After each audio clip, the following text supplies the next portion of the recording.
Good afternoon. This is All India Radio and I am Valsa Williams with the Midday News.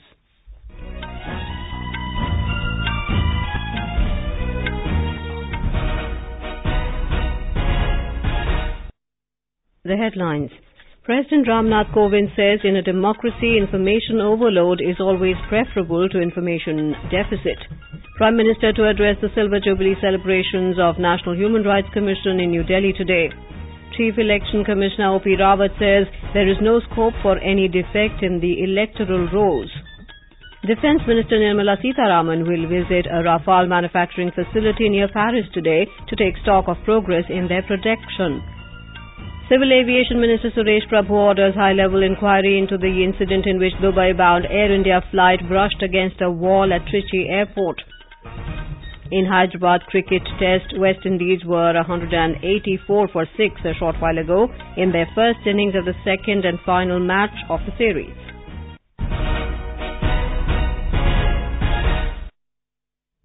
President Ramnath Kovind has said in a democracy, information overload is always preferable to information deficit.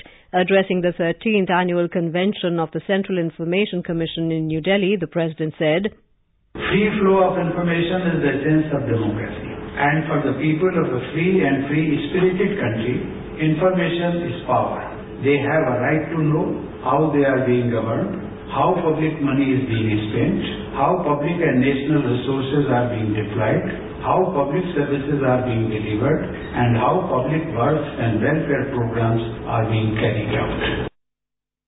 Mr. Kovind said right to information is about nurturing the social contract of trust between the citizen and the state, where both must have faith in each other. The President said a related and parallel implication is to ensure rational use of public resources to check instances of corruption or waste. He said, "The digital economy have been used to advance e-auctions of mining blocks. They have helped create the government e-mart or GEM portal for public procurement of goods and services, and the GEM Trinity, namely Jan Dhan accounts, Aadhaar-based unique identities and mobile phones, has helped with direct bank transfers to beneficiaries of the schemes."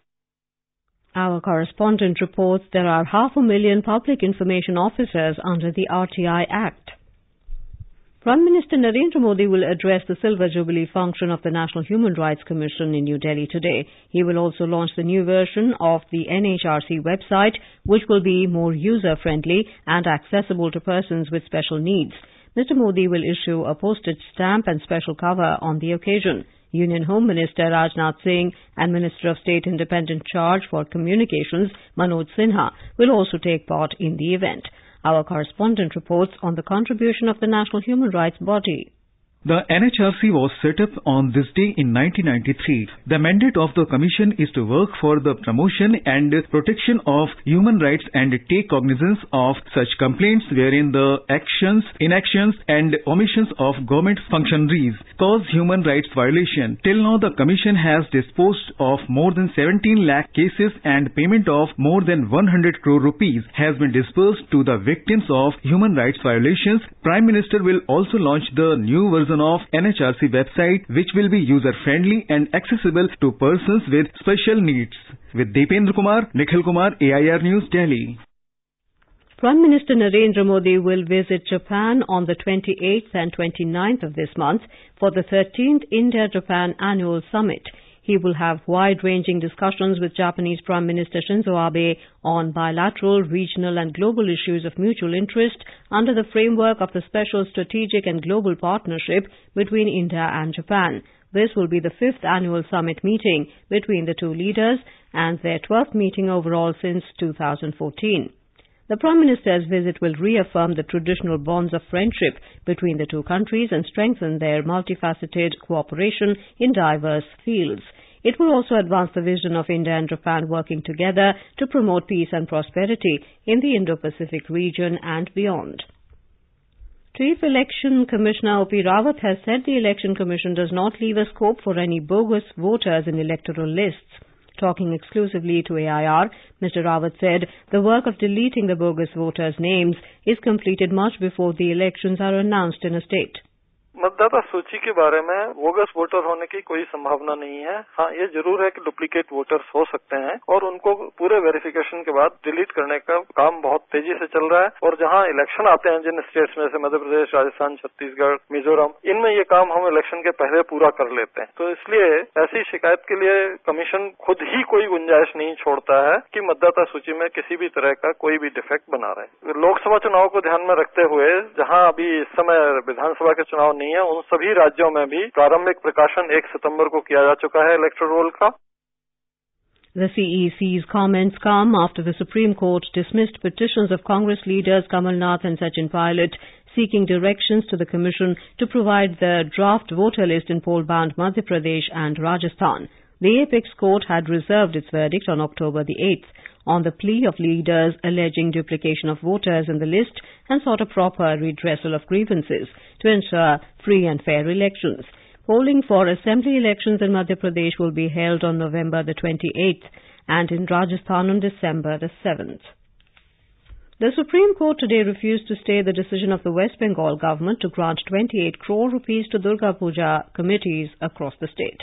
A bench of Justices Madan B. Lokur and Deepak Gupta, however, issued notice to the state government and sought its reply within 6 weeks. The top court was hearing a petition challenging the state government's decision to dole out 28 crore rupees to puja committees for Durga Puja celebrations. The Calcutta High Court on October the 10th had refused to interfere with the state government's decision to grant the amount to puja committees in the state.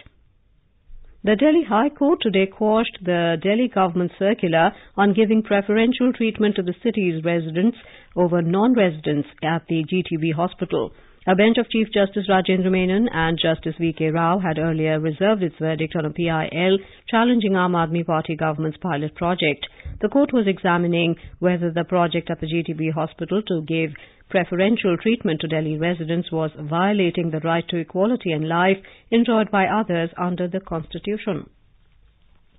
Defence Minister Nirmala Sitharaman has held wide-ranging talks with her French counterpart Florence Parly in Paris on ways to deepen strategic and defence cooperation between the two countries. Ms. Sitharaman arrived in the capital city yesterday on a 3-day visit to France. The talks were held under the framework of the annual Indo-French Defence Ministerial Dialogue, which was agreed to during the summit meeting between Prime Minister Narendra Modi and French President Emmanuel Macron in March. Officials said Ms. Sitharaman will visit a Rafale manufacturing facility near Paris today to take stock of the progress in their production. External Affairs Minister Sushma Swaraj has said that India's cultural and historical ties with Central Asia are age-old.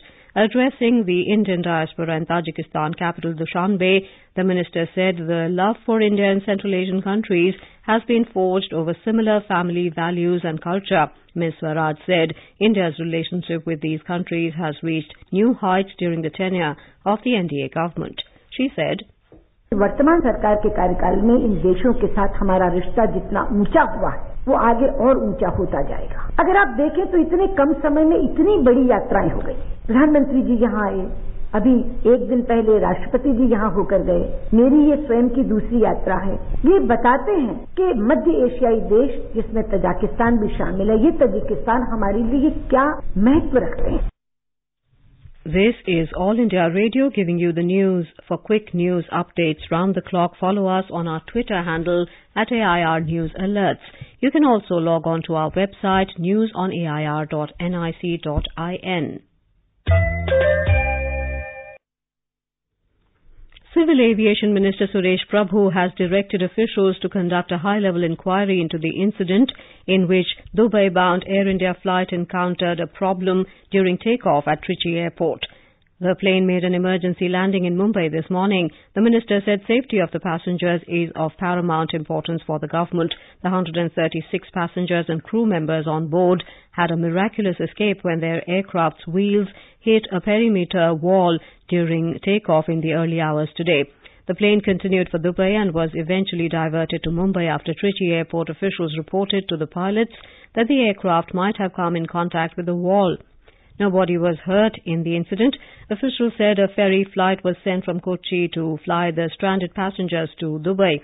Mr. Prabhu said on Twitter that DGCA officers are at the site for preliminary inquiry and Aircraft Accident Investigation Bureau officers have also been deputed.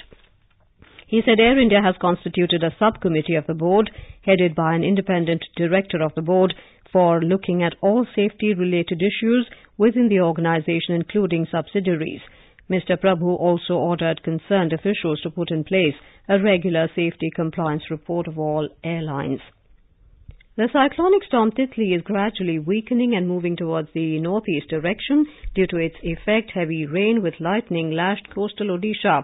We spoke to Dr. K.J. Ramesh of India Meteorological Department. तितली तूफान जो है अभी week होकर deep depression की intensity पे है और अभी 30 से 40 किलोमीटर पर आवर की गति से हवाई चलेंगे और बारिश तो पूरा जारी रहेगा। कल रात से भी चल रहा है और उत्तरी तटीय ओडिशा वाली इलाकों में ज्यादा बारिश होगी। उसको धीरे धीरे ये बारिश जो है वेस्ट बंगाल की तरफ मुड़ेगा। राहत तो 14 से मिलेगी।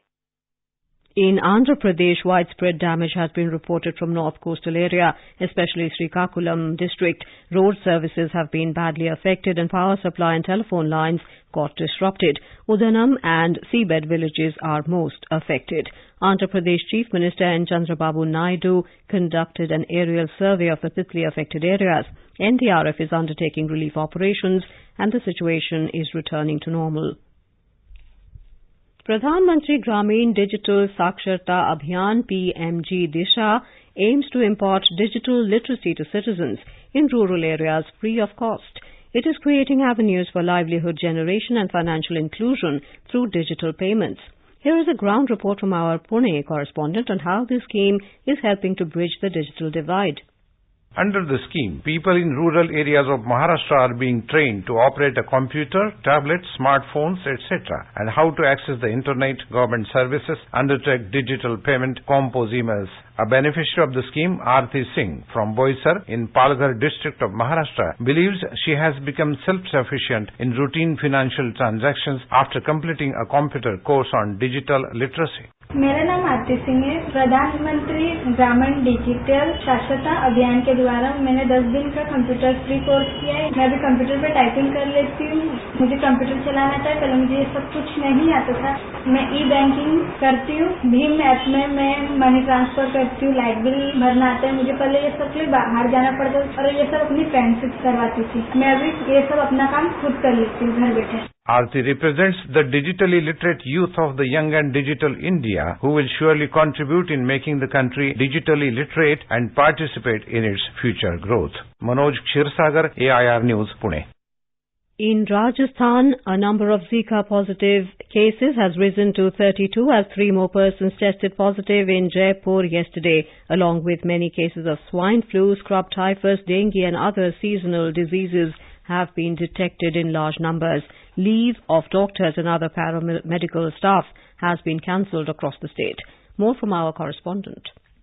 Chief Secretary D.B. Gupta called a high-level meeting and took stock of the situation as swine flu, scrub typhus, dengue cases are also reported on daily basis. 50 persons died in last 3 months due to swine flu. The Chief Secretary ordered district collectors and health officials to take necessary measures to control seasonal diseases on topmost priority. More than 250 teams have been deployed in Zika-affected areas of Jaipur for conducting door-to-door survey and control measures. More than 42,000 houses have been surveyed so far. Jitendra Dwivedi, AIR News, Jaipur. In Hyderabad cricket test, West Indies were 197 for 6 at tea in their first innings of the second and final match of the series, electing to bat after winning the toss. The visitors lost wickets in quick succession.